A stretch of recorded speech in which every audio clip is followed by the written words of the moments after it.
Hello, everyone. Welcome to Strata's Refresh and Reset series. I am Angelica Jackson. I am the CEO of Strata, and I'm so glad to be here with you all today. I'm going to do a quick introduction to Strata and to our Refresh and Reset series. And then I will introduce our guest speaker, who I am completely fangirling over.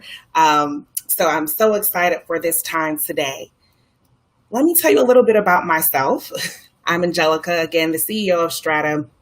And I started really building Strata last year, 2019. In fact, I've always been a builder. When I was in grad school at the University of Pennsylvania, my classmates would call me bricolage, which according to Webster means construction or creation from a diverse range of available things. And to me, I am representative of my identity in so many ways, and those who also can connect to my identity as being a woman, being a person of color, growing up in marginalized communities. We all had to be bricolage. We all had to create and construct from a diverse range of available things. So when it comes to that identity as a builder, as someone who is always working in bricolage, as someone who is building, as a founder, building a tech startup, I can certainly relate to the community that Strata seeks to serve, who are women, who are millennial parents, millennial caregivers, all of the things. We just have to be resourceful. So I continue to live that way professionally. I've worked in both the public and private sector, in senior operations to project management to nonprofit management, with a desire to remain close to my North Star, to essentially build what I want to see exist in the world, to help people to live out to their greatest potential. So I've partnered with schools and companies when I was leading a nonprofit. And most recently, I have been part of several accelerators and incubators so that I can continue to build Strata to be a massive company, really impacting millennial caregivers and ensuring that we can remain safe and well, especially during this time. So I have a little picture here of my little one, Phoenix. She is certainly the impetus of Strata. Once I became a millennial parent, and what I now recognize I experienced postpartum depression, I sought out other moms who were dealing with some of the same symptoms that I was: loss of identity, isolation, overwhelm, anxiety. Those conversations led me to speak to hundreds of millennial moms and caregivers, so those who were also giving care to their aging loved ones. And that was, in fact, the start of Strata and Strata's research. Over 50 million millennial caregivers and parents experience anxiety, depression, and overwhelm, right? And those feelings have been exacerbated during this time of trauma with our 2020 pandemic, with just social injustices being amplified. And so Strata exists to radically transform the debilitating behaviors that cause caregiver burnout, that cause loss of identity or isolation, that cause us to feel overwhelmed and anxious. And we use predictive technology, automation. We engage authentic and informed community. Refresh and Reset speaker series is part of that informed and authentic community. And we also engage and leverage robust research so that we can ensure that we are always on the front line of caregiving, the needs of caregivers and parents. Our first digital product is a holistic care coordination and lifestyle management platform. We seek to use predictive analytics and automation to foresee caregiver crisis. So we focus on the emotional, mental, and physical health of the caregiver so that they can continue to be strong for their loved ones and for those who they provide care. And I am so super excited to introduce Paola as our speaker today. First, let me just share about our Refresh and Reset series. We want to intentionally shift focus to bringing more sustainable wellness practices to our everyday lives as caregivers, as parents, as people living out in this world today. So particularly during the 2020 pandemic and the amplification of social injustices. So our first speaker last week brought light to the foundation of self-care overall and urged us to think about the ways we may be more in tune and with how we feel physically, mentally, and emotionally, and the various ways that we can respond to how we feel in the most loving way possible. So last week we had Taylor Elise Morrison of Inner Workout join us. That video is on our YouTube channel, so you should be able to replay that and revisit all of the gems she dropped during that Refresh and Reset speaker series. Today, we are focusing on nutrition and how to construct holistic nutrition habits that support our dynamic lifestyles. As we continue to grow our stratosphere of wellness, I am honored to include and introduce Paola to the Strata community today. So Paola, I'll briefly introduce you, and then I'll bring you on to the live, turn it over to you to share more about your journey to holistic wellness and some of the lessons learned now that you've worked with hundreds of clients to get them living a healthier, happier, and freer life. Paola is a health and wellness coach based in New York City. She offers assessments, meal planning, dietary guidance, and self-care protocols to help people live happier, healthier, and freer. Paola has been a certified wellness practitioner since 2017, but her interest in mindful eating dates back over 20 years. I'm sure she'll share more about her journey, but I'll share a little bit here. After she moved to New York City from the Dominican Republic to study design, Paola struggled with her own mental and physical health, most visibly with her skin and weight. And she tried a range of temporary solutions. I'm sure we can certainly relate to that. I know that I can. Some of these solutions included pills, diets, skipping meals, over-exercising, the list can go on. And those yielded very few long-term results apart from feeling powerless. So this drove Paola into a journey of self-healing where she dove into learning from the best integrative physicians in the world. So that includes Dr. Mark Hyman and Dr. Alejandro Hunger. And she decided to do some research on how the body works and how to heal from within as she began experimenting these newfound methods on herself. So in 2016, Paola made a bold move. She left her job as a fashion design executive and devoted herself to her holistic health practice with a simple approach: construct a lifestyle around the things that bring you joy and energy. And with this new mindset, Paola became a certified health and nutrition coach and a member of the Association of Drugless Practitioners.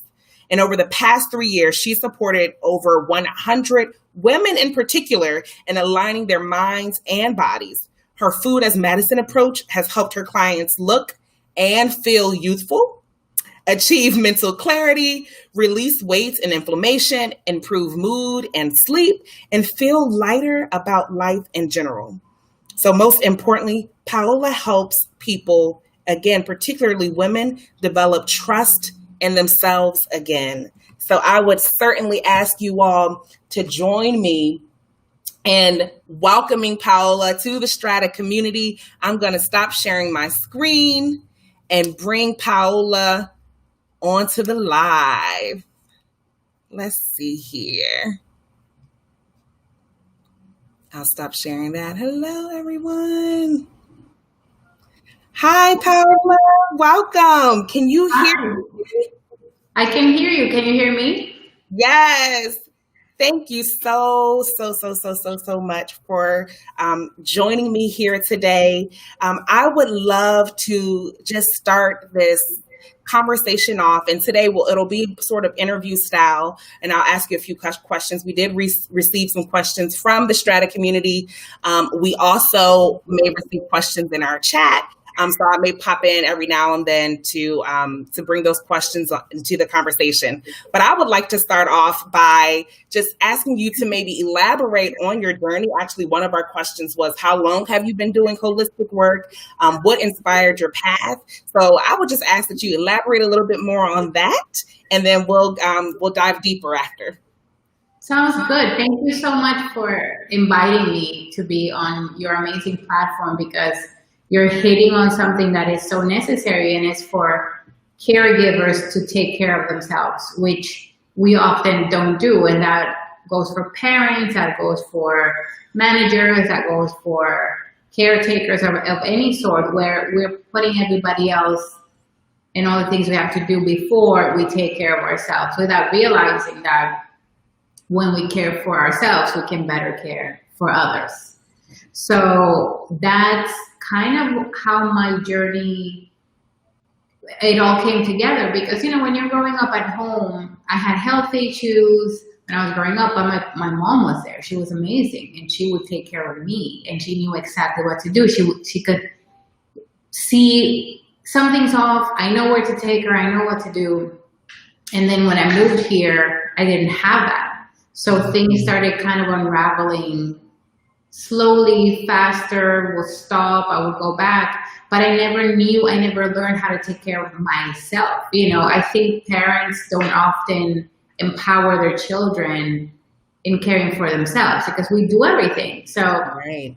You know, even the idea of opening up the conversations at home to asking their children or getting them involved in and responsible in how they feel is very important. So when I came here, it took me a few years. I hit rock bottom when I first got married. That was in 2007. I just hit, you know, after years of up and down, my health just went to the bottom. And I went to my doctors, and typical story, no, you're fine. Oh, you just change birth control. Your body will regulate, or you just turned 30. That's how it works. And I was like, it doesn't feel right. And if this is what it is, I don't want to feel like this for the rest of my life. 30 years old. Like, is it just going to keep getting worse, or what? And that feeling of powerlessness for not being able to get an answer just drove me nuts. So I started doing my own research. I've always been a nerdy kid, and I say that in the most loving way. I like to know how things work. So I was like, I just need to figure out what's going on with me. And, you know, even though that's not that long ago, people still weren't talking about holistic health or integrative health. The only person in New York that was doing that was Dr. Frank Littman, who's one of the pioneers in integrative health, and Dr. Younger, who was working with him at the time. But most people, it's very separate, the conversation between food and anything else that's going on in your body. When in fact, doctors would actually, to this day, they would tell you.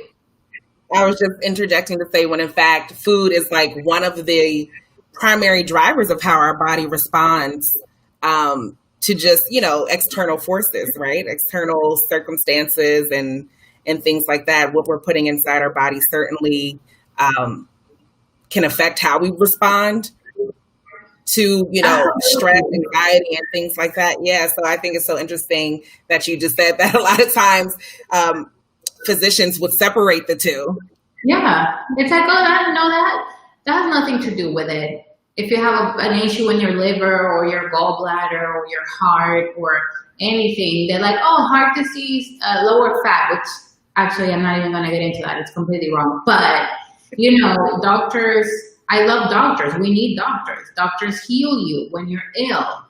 But there's not a preventative approach to things that are happening. They know how to cure, but they're not taught in school, a lot of them, how to prevent. And nutrition is an elective class that the whole course you can learn in a week. So a doctor that studies for 10, 15, 20 years, the amount of time they focus on nutrition is very minimal. So that's not to say that I love doctors, I love medicine, and we need them, but sorry for the shakiness. But there weren't any answers. Now the conversation is louder around self-care and holistic care and seeing the body as a whole, and how you just said it. The easiest way for something to come into your body is to eat it, to drink it, or to put it on your skin. So how can it make sense that how we eat doesn't affect all of our health? And, again, bridging the gap between food is not just about weight or how we look. You can look on the outside a certain way, and on the inside things are functioning a completely different way. So also that's the other disconnect, because you're eating healthy, but you don't feel great, but you look fine in the mirror or to your standards. So it's like, it's so confusing, the whole image. So my journey started out as being one of somebody that was just very confused and wanted to figure things out. I can imagine that a lot of folks who are watching and who will watch this live stream have similar feelings of just confusion. Perhaps they tried some of those short-term solutions, taking a diet pill, doing a fad diet, or whatever it may, over-exercising, whatever it may be, eating food off our kids' plates, whatever it may be. And now they're at this point where they want to be intentional about who they are, what they're doing, how they're caring for themselves. And so I would like to start from the very foundation and basics. How would you define holistic health, or holistic nutrition specifically, and integrative health? So you have to see yourself as an individual with multiple parts in terms of not only your personality and your traits, but there is so much happening inside of your body that you don't see, and therefore we don't see it, so we don't pay attention to it. But all of that and all these parts of you are influenced by the things that happen around you. So a holistic approach it's not what we've known as diet culture at all. That stuff is junk. That stuff was designed to sell you stuff. It's marketing. It's very simple how to get somebody to eat in a way that's going to make them thrive. So again, separating, it's not about how you look. When you're feeling like you're performing in life in an energized way, which is actually the baseline humans should have, aging doesn't mean decaying. Aging is actually a pretty steady line.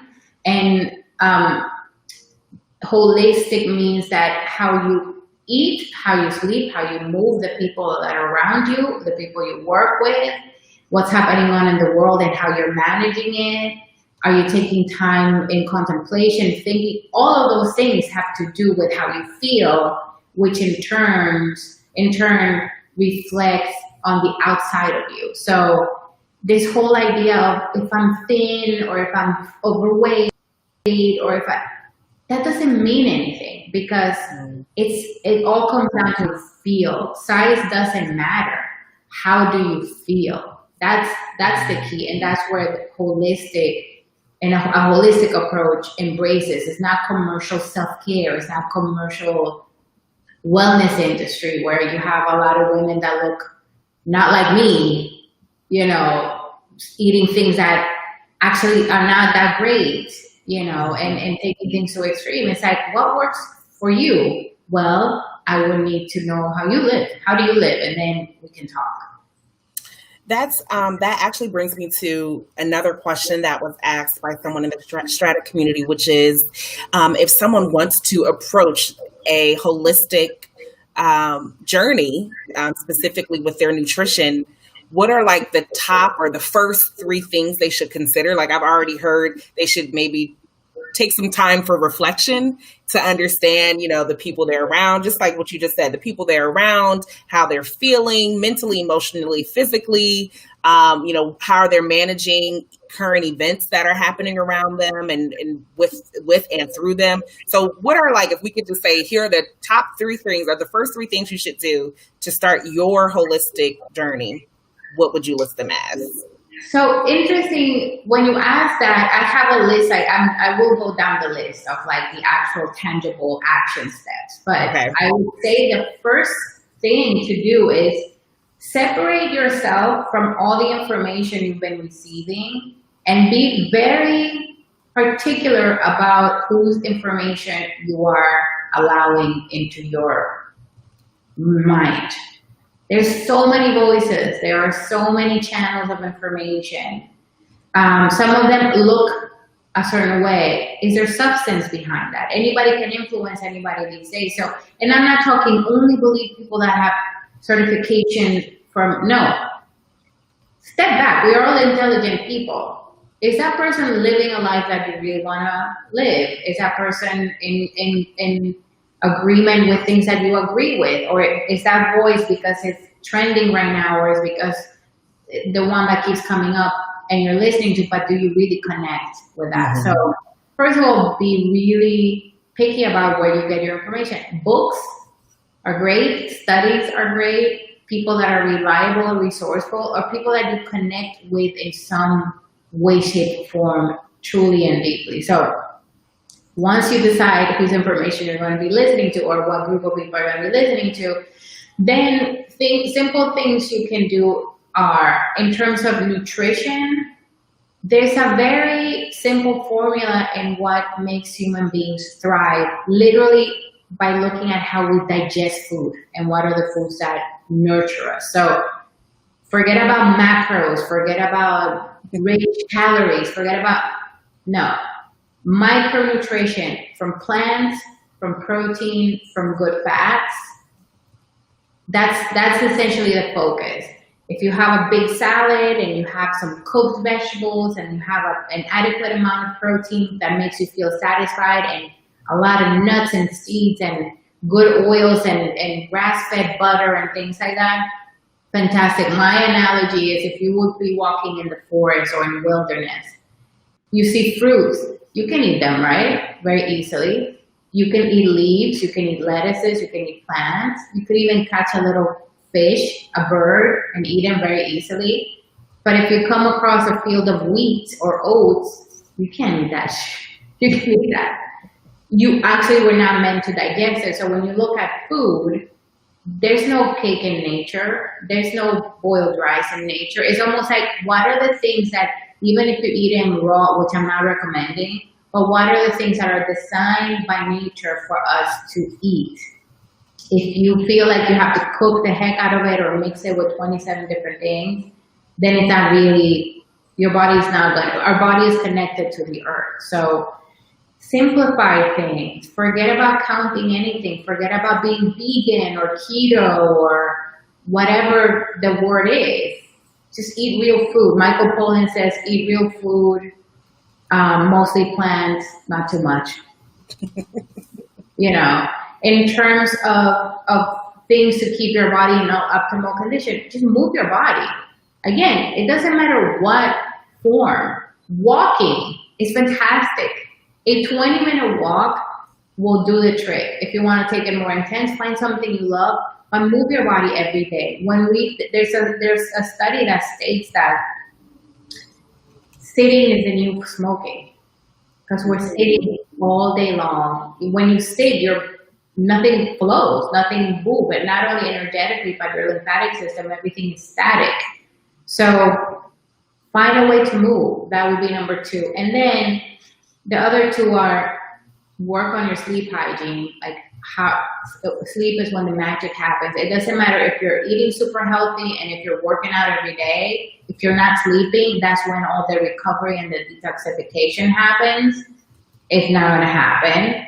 And the last one is stress management tools. And that's where contemplation, meditation come in, finding practices that support you in getting out of your head so that you can actually put all of these things into perspective and see, oh, I need to do something about this one. This is just junk that's running in my brain, or, oh, this is something old, I don't need to pay attention to it. But when you sit with yourself and you understand what's happening up in there and you voice it out, you write it out, you give it a voice, then you can work with it. So those are my top 4 things. Yes.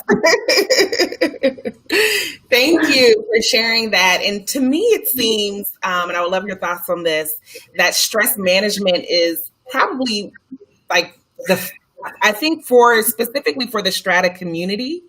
So these are folks who are offering caregiving service, whether they are just a caretaker to their own kids, or they are a teacher or educator to someone else's kids, or they are caring for their aging loved ones who may have chronic diseases or, and things like that. To me, it seems that stress management would be like priority for this specific community, so that everything else can align, because I just can speak from my own experience and for some of the, the folks that I've spoke to in our community, everything else came off balance because we were unable to manage, our new normal. We were unable to manage, just rapidly changing priorities as we transitioned into being caregivers. And I will say also, like, in addition, being a person of color and having this a culture that is very much tied to certain types of food, it can sometimes be hard to pull away from perhaps dietary behaviors that don't align to holistic wellness or care for myself. So I would love to hear a few words from you on that, just really how we can gently move into a more holistic wellness journey, considering we may be experiencing trauma right now, considering that we may have family members who would harshly judge us for taking a different approach to nutrition. Mm-hmm. What are your thoughts on that overall? Well, I mean, that's a very good question, a very good amplification on a reality, the cultural aspect, the family aspect, the access to food aspect. Wellness can be very elitist. Being a vegan, I don't encourage people to be vegan because it's not complete, but that costs a lot of money. So it's nothing that takes so much work or costs so much money is accessible. Therefore, it's not the way nature intended it, because we are not designed to need so many difficulties. The problem comes in where what access do we have to foods that are nutritious? What's the cultural influence from our family, from where we come from? And again, how do we separate ourselves from that and see it in a new way, where rather than seeing it through a lens of difficulty or this is going to be so hard, or it's like getting very curious and how can I turn all these things into something that's actually going to serve me? So for example, I actually have a woman that I'm working with right now, and she's from Malaysia. And in their foods, they use chili peppers a lot. And she's around my age, and she's been eating these chili peppers all her life. And one of the things I do with my clients is we go through an elimination phase where we take foods that are really irritating to the body out, and then we start putting them back in. So we took the chili peppers out, and 4 weeks into the program, she accidentally ate some of that chili pepper in a beautiful dish her sister had gifted. Her sister's a chef. She brought food to her house, and she ate it, and she broke out in a rash. The reason why I'm sharing this is because this woman, for 40 odd years of her life, had been eating that every day and never saw a reaction. But we took it out and we put it back in, and her body was like, no. So even though things are delicious and we've been eating them all our life and they give us hugs and they're made with love, sometimes they don't serve us and they're actually making us sick, but we don't even notice because, it's what's called chronic stress. It little bits every day, and the body is so intelligent that it kind of navigates around it. And you're like, I'm not feeling well, but I don't know what it is. And I've been eating the same stuff all my life. And it could be the one thing that you've been eating. So how does curiosity help you in that case? Why couldn't you replicate the flavors that you love from your family, from your culture? I'm Dominican. I can make you a mean rice and beans without even rice. I can make the stewed meat. I can make the plantains and the yuca and all the stuff and the fritters. I don't even fry them. I bake them, and I use the seasonings that are great. Use the vegetables, and I do things to it. I mean, you can do anything with power these days. So it's about not losing the hope and the light and the joy. Food is joy. Food brings us together. There's nothing more beautiful than a family sitting down and everybody participating. We're like eating this food because food is love. But you can tweak it and you can modify it. And I bet if you put your heart into it, you can make the most traditional dish from your culture in a healthier way that your family wouldn't even know. So it's that a lot of the time, and this comes because diets are horrible, and all we've learned about being healthy is going on a diet, which is restricted and bland, and it's not the foods that I normally would eat. When that is like, can everybody just throw that in the garbage? You can eat abundantly and beautifully with flavor connect to you in a very simple and economical way. So I know that we have to wrap up soon, and so we may have to do a part 2 because we received. You know what? We can go on for another 10 minutes. Okay. It was awesome. my bad timing thing, so we're good for another. Thank you. Okay, so I'm going to bring in another question from someone from the Strata community, which is, and if you don't have an exact answer for this, fine, but because this is focused specifically about vitamins, but I would love to see if you do. What are the best vitamins for women over 50 who cannot take hormone replacements? So that is very specific, because I would have to know, how does she eat? How does she move? How does she live her life? What's her stress load? And that is a problem that we see in the wellness industry, that people have these generalized bullets for everything. So, what pill can I take to fix this? What pill can I take? So, when we go through, I would have to know if she's fully into menopause, or is it perimenopause, or is it like, did it just start, or it's been a few years? So one of the reasons why in my bio you read women so much, helping women, is because women, we do need a lot more support, because we don't come with a manual. I wish we came with a manual. Men have a more straightforward hormonal endocrine system. Women, we're very complex. We go through, when we hit our teens, we get our period, and then that shifts, and then we have children or not, and then we go through menopause. So our bodies are constantly flowing in different ways. So we need a lot more support that unfortunately our moms don't know the scientific parts of these things. So, I want to talk about this a lot more. So for example, is she eating a good amount of good fats, a good amount of vegetables, cooked and raw, adequate amount of protein? Women over 50 don't need a lot of protein. They actually need a very little amount of protein, but you need it. How is she hydrating? Are there enough minerals in her diet? Because these are all things that support our glandular system. When we eat, we're not feeding, our body is not this block of this person you see. You are, we all are a compression of cells, stardust, bacteria that's being held together by gravity. So when we eat, what you're feeding is those cells. You're feeding your mitochondria for energy. You're filling your glycogen storage with energy. You have enough fat to burn for fuel. You have enough fiber and phytonutrients and prebiotics to feed your gut bacteria. So even though we can eat delicious, nutritious, beautiful foods, we have to understand that we're actually eating for a function.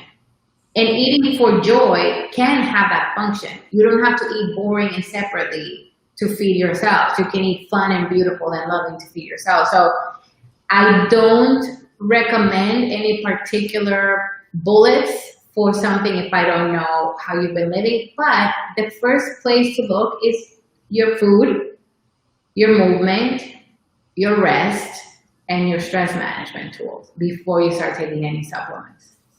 Your food, your movement, your rest, and your stress management system. What you're doing. And all of the food, the rest, and the movement are part already of the stress management system. The stress management system is like additional things. If you're eating foods that are disrupting your digestion, you're not going to sleep. If you're eating too much sugar or caffeine that's doing this and that to you, if you don't sleep, you can't work out because you don't have the energy. And all of these things are added stresses. When you eat and digest, that's a stressor in the body, technically. When you exercise, that's a stressor in the body. But they actually support. So, there's good stress that breaks things down for them to be rebuilt. In life, there are stresses that keep you motivated, moving forward, creating. Is the other kind of stress, the one that's overwhelming and we don't know what we're doing. And by simply seeing how you're eating, moving, and sleeping, that already helps us. So it's the holistic cycle. You can't talk about one without talking about the other. Absolutely. That I'm certainly hearing that is the theme of holistic wellness, is that everything is connected, which I guess is why they say integrative medicine, right? Everything's integrated together. Okay, so this is going to be our last question. And it's not a tough question, but I just think that it's a loaded question. And that is around time. Several members of the Strata community have very limited time. People in general, right? People in general have very limited time. And certainly at this moment where we are trying to manage perhaps working from home, managing kids who are being homeschooled. I know several school districts are now at this place where they're going 100% virtual for the next school year. So being able to just manage time for self, time for work, time for kids, time for our partners, time for our loved ones, and being intentional about the time that we give ourselves so that we can live more holistically, or so that we can ensure that we are bringing in, we're ingesting foods that really support our lifestyle of joy and the stratosphere of care that we intend to create. So how can we be more intentional about our time? And then I guess the addition is, the second part is, what are some lessons that you've learned by working with several, various clients who I'm sure their time schedules have been just as dynamic as they are. So what are a couple lessons learned in the work that support better time management so that we can prioritize our wellness? So the answer to that, in a simple way, I'm going to give you the simple way and then the complex way. Okay. You come first. That age-old saying of, when the plane's going down, you put your oxygen mask on first. There's a reason for that, because if you don't put it on, then you can't help anybody else. So we have a habit of putting ourselves last. You can't list the children and the schooling and the partners and the work before you list yourself. We need to love ourselves so deeply and be so connected and want to believe that, which takes practice. We are not built to that. We are built to believe that if you're going around loving yourself, well, look at this person, she loves herself so much. No, I love myself. Not in a vain way, not in a superficial way, even though you are allowed to love yourself in all those ways. But I love myself so much that I mother myself first. Sorry, this is again. You have to parent yourself. You have to reparent Our parents, some of them did the best they could, some of them did not. Some of them knew a lot, others didn't. And we take from that experience and we say, you know what, I wish somebody would have taught me how to eat better when I was a kid. Then you teach yourself how to eat better. I wish somebody would have taught me to not put everybody else before me because I feel overwhelmed. And I'm just like, so you do that for yourself. And you can either read books, you can sit down. The first step is just sit down with yourself. Make a list. What is working for me? What's not working for me? What are practices that are going to support me? What is it there that is in my ethers that I don't even want to do anymore? That doesn't belong to me, that I can delegate. We're constantly doing for others. If you would sit down and get yourself organized, I guarantee you there are some things you can let go of. There are things you're doing you don't have to be doing. There are things that the people in your home could be doing themselves. But sometimes our ego, no, I know how to do it better. Or I'm more efficient. Or they're going to make a mess in the kitchen. You know what? It's fine. If that's going to get you 5, 10, 15 minutes to yourself, where you can, throughout the day, not like once a day, once a week, once a month, throughout your day, how can you anchor time for yourself? So you check in with yourself, you eat sitting down, you have food made in the fridge that you just put on a plate and you eat it. The number one is you have to put yourself first from a place of love. And then that leads to organization, and then that leads to editing, and then that leads to reclaiming your time. Your time is yours. And yeah, I agree with you. I've been through the same thing, the working, the days. But a second thing is, as human beings, we love a schedule and we love to be settled into this is how things are going to be from now on. And when something throws that away, we freak out rather than thinking, okay, I have to redo the calendar again. And lunch was here, maybe now I'll put it here. Your calendar is your best friend. Revisit it often. Why does when kids were going to school, life looked differently? They're not going to go. So the best thing you can do is just say to yourself, they're not going to go. Okay, let me move things around and put myself in my calendar where I need to be for myself first so that I can take care of all these people. Yes, thank you. You know what? I think that is a great segue into just reiterating the title of the speaker series, which is Refresh and Reset. It takes time to sit down and prioritize yourself and reset when things don't go as planned, when we quickly have to transition to being a caregiver, when our priorities suddenly change and everything is different. Take the time. We are worth the time to sit down and reset and ensure that priority focus is on our own health, our own emotional wellness, our own mental wellness, our own dietary wellness. So thank you so much, Paola. If folks want to be in touch with you, I do have on the screen your social handles, but can you just say other ways that folks might be in touch with you, or why they would want to get in touch with you to engage with Paola with your business? So you can find me on my Instagrams, that Paola Atlason one, where I say whatever I want to say, and it's very colorful. And the wellness one is more of a it's a presentation of my services.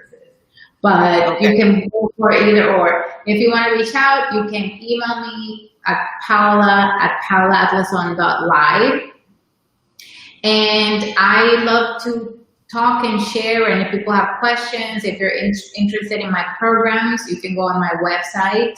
It's paola@paolaatlason.live. Or shoot me an email and I'll give you my number. And we'll text and talk. And, we did that. Yes. And I was just going to say, Paola is not kidding. She will make herself accessible and available to you in a way that is comfortable for you both.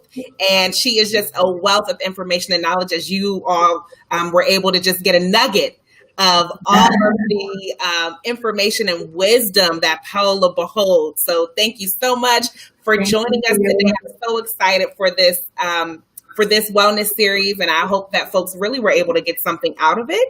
I hope that they're able to get back in touch with you if they have specific questions.